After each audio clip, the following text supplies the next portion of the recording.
ফিলিস্তিনের অবরুদ্ধ গাজায় অস্ত্র ব্যবহার ঠেকাতে ইসরায়েলের উপর অস্ত্র নিষেধাজ্ঞা বহাল রাখার ঘোষণা দিয়েছে কানাডা।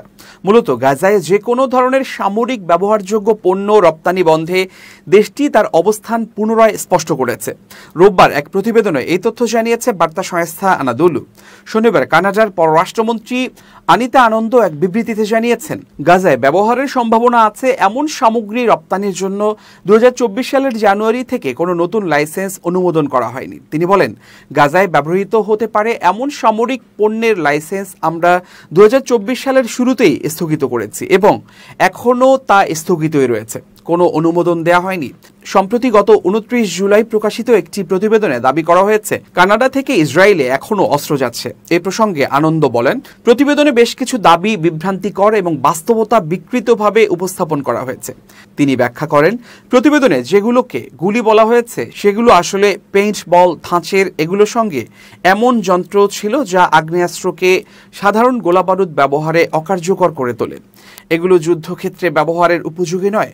যদি কেউ এমন কিছু ব্যবহারের চেষ্টা করে তাহলেও সেটির জন্য লাইসেন্স লাগবে, আর সেই লাইসেন্স কখনোই দেয়া হতো না। তিনি আরও নিশ্চিত করেন, লাইসেন্স স্থগিত হওয়ার আগ থেকেই কোনো কানাডীয় প্রতিষ্ঠান ইসরায়েলে মর্টার সরবরাহ করেনি, সরাসরি বা পরোক্ষভাবে কোনোভাবেই নয়।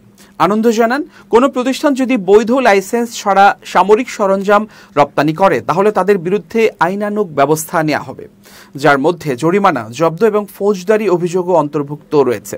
তিনি জোর দিয়ে বলেন, আমরা কখনোই কানাডায় তৈরি অস্ত্রকে এই সংঘাতে ব্যবহৃত হতে দেব না।